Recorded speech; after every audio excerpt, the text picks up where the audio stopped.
I honestly believe in the future, pretty much everyone's going to be a technologist. It's just that technology will become simple enough that it's accessible to everyone. But at the same token, it'll be powerful enough that it'll become an imperative for everyone. Welcome to Technovation. I'm your host, Peter High. My guest today is Soumya Seetharam. Soumya is the Chief Digital and Information Officer of Corning, a 170-year-old material science technology and innovation company that earns in excess of $12 billion in revenue annually. Soumya has been in her role for a bit more than 2 years, and in that role is responsible for leading the strategic direction of Corning's global information technology function and evolving the company's digital footprint. I look forward to hearing more about how she's reducing the tech debt of the company while increasing innovation, her perspectives on data strategy, and also other innovations her team are driving, leveraging artificial intelligence, among other topics I'm sure we'll cover together. Soumya, welcome to Technovation. It's great to speak with you today. Thank you, Peter. Really great to be here too.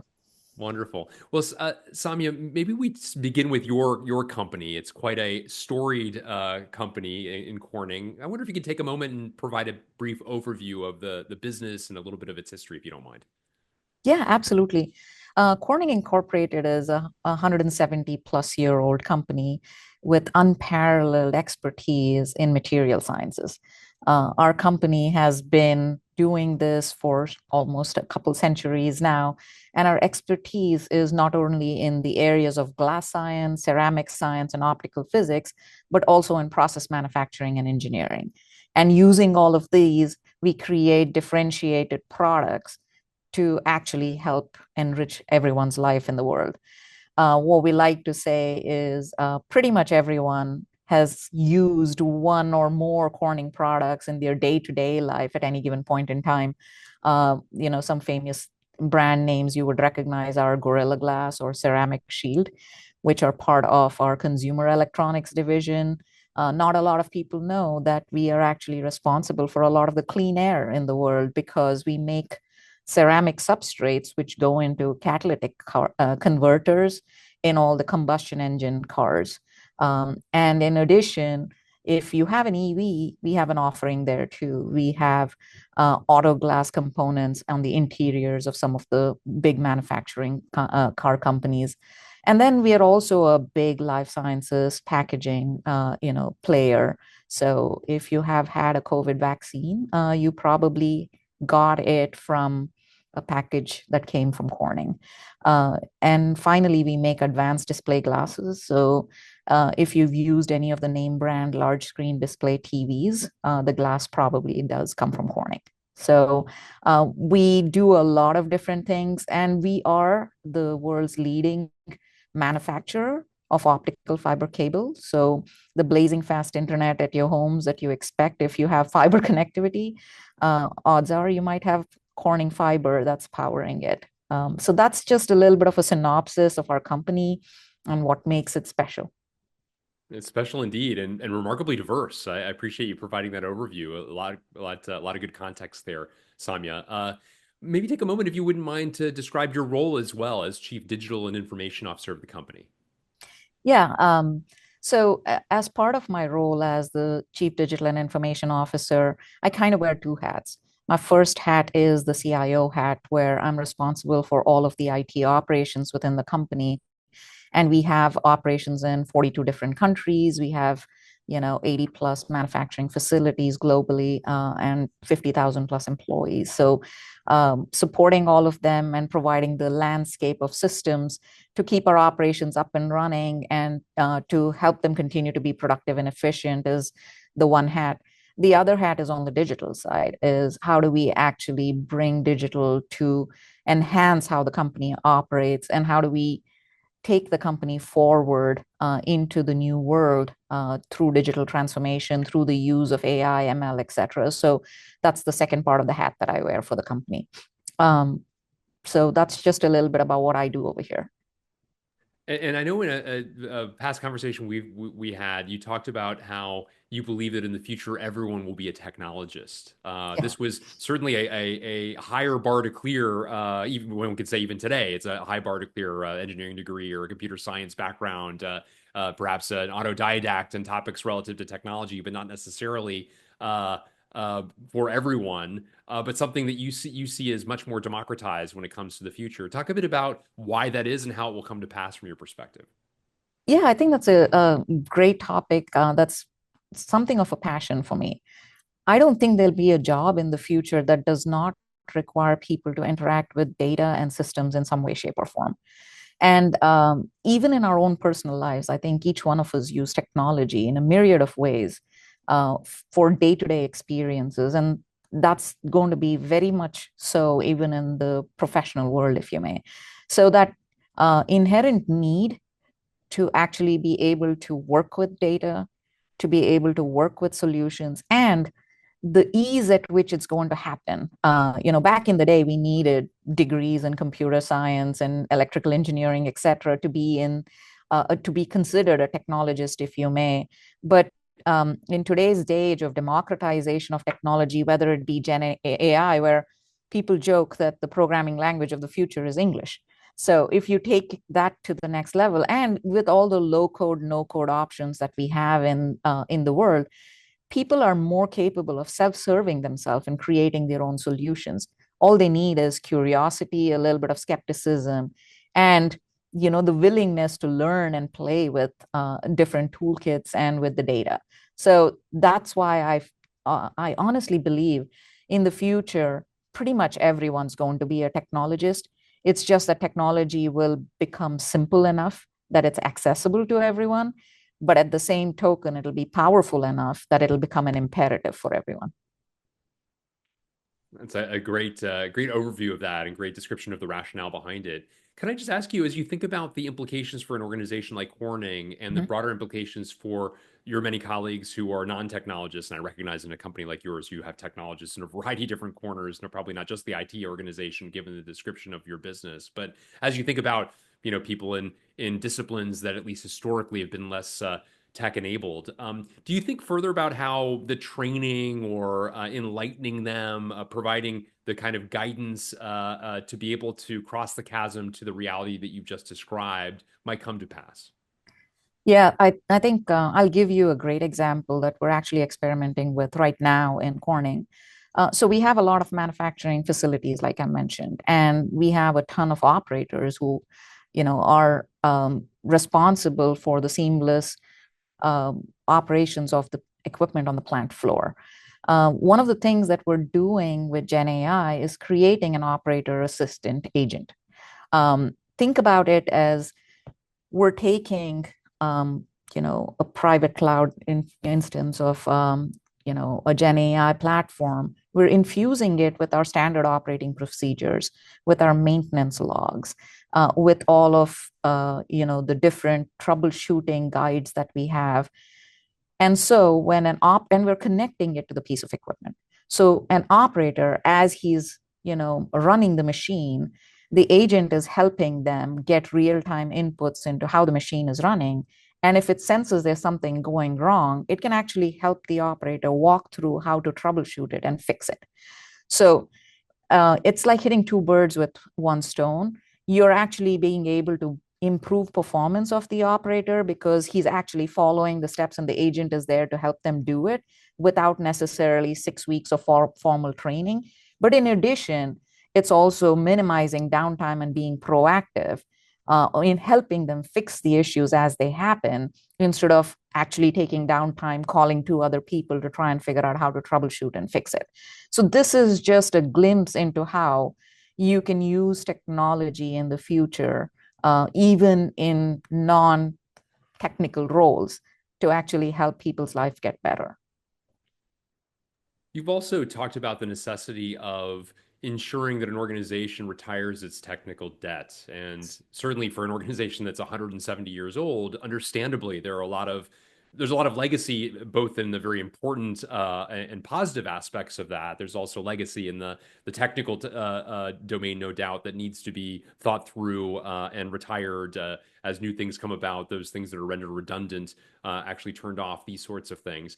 Talk a bit about your philosophy around that and the extent to which this can be a catalyst or an impediment to innovation, depending upon how well one does it. Yeah, I think one of the fundamental principles that we need to think about is the importance of data in the future to enable differentiation and to maintain differentiation. We're a company that have differentiated ourselves on our expertise. And how do we keep that going into the future? It is not only through the knowledge base that we have with our tens and thousands of scientists and experts in the organization, but it's also in the data that's actually created by them. Having that data be fragmented, having it being scattered all over in the landscape and in legacy systems kind of prevents us from being able to harness it. And everything else from a digital technology perspective, all the way from AI, ML to Gen AI, all sits on the shoulders of that data. So what technical debt prevents you from doing is being able to harness and capture that clean data to drive exponential value in the future. So technical debt is it's a big constraint that holds a lot of organizations back from being able to execute with the speed and the agility that you actually can if you didn't have those constraints. So I would fathom a guess that all large industrial manufacturing companies do have a lot of technical debt. And I think it is one of the foremost things that as CDIOs, CIOs in these organizations, we have a responsibility to do is simplify, standardize, and make sure that you kind of get away from the fragmentation of data that's happening. The second thing that it also creates a challenge is it's a cybersecurity risk. When you have all of these old legacy systems, you may not be able to patch them. You'll have to actually put them behind a firewall because that's the only way for it to work safely. So you're actually improving the risk posture of the company. You're allowing for clean data to flow seamlessly. You're able to harness that with AI, ML, and any other digital technology in the future. And for these reasons, it's imperative as CDIOs, CIOs in these organizations that we take a hard look at tech debt and try and make that a priority.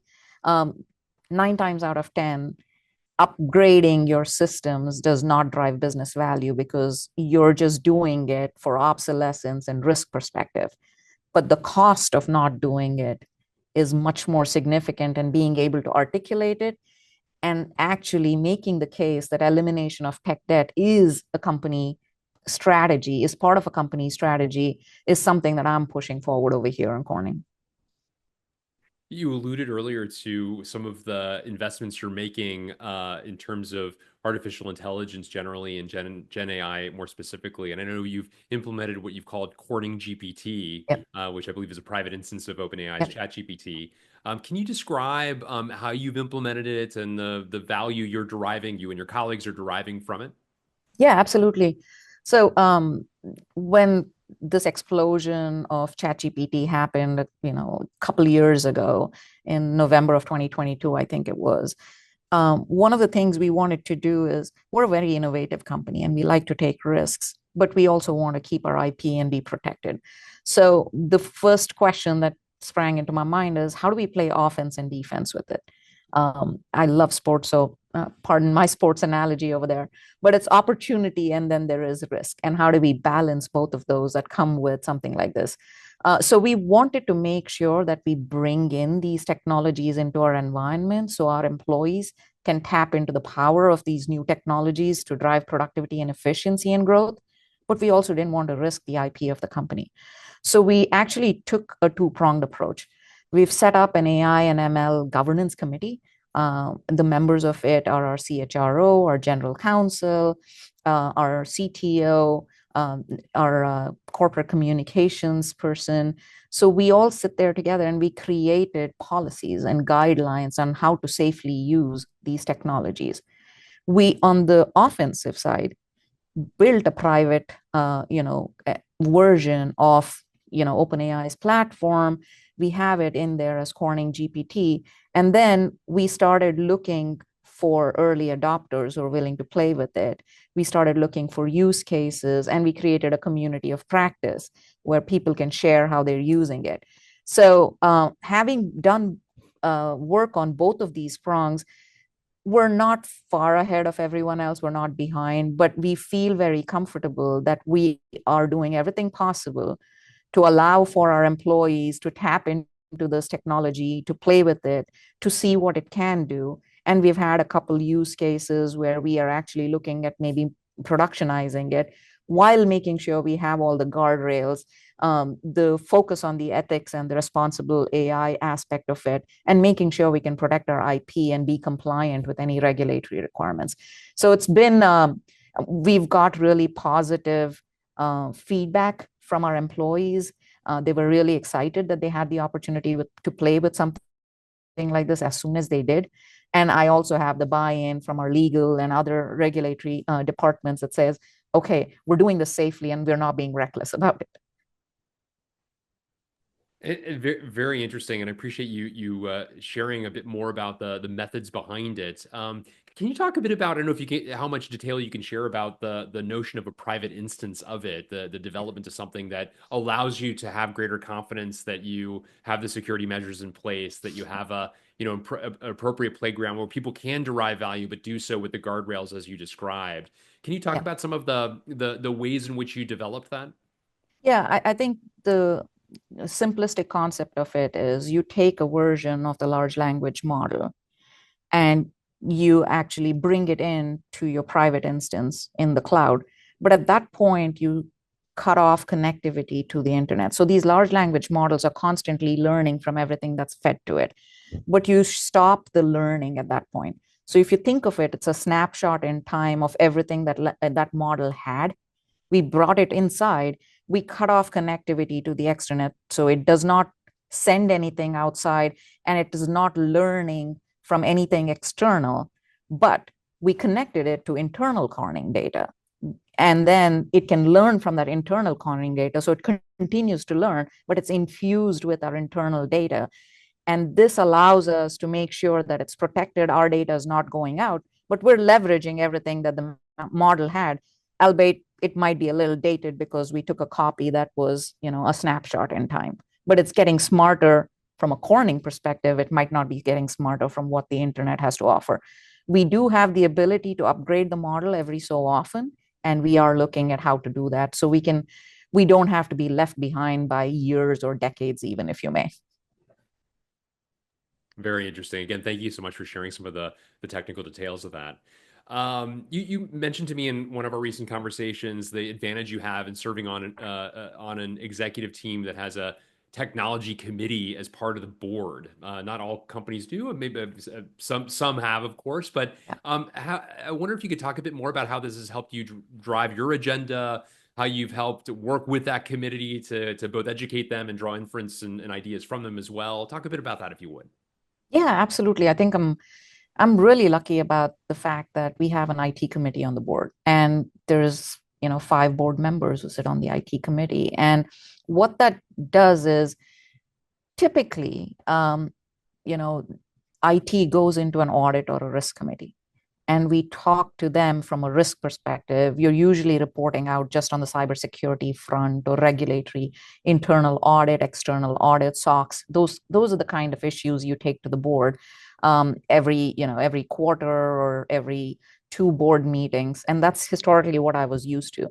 But having an IT committee on the board is powerful because not only do you talk about the risks, you get an opportunity to talk about the opportunities that technology presents to influence the strategy of the company, to think about how it might make a bigger difference.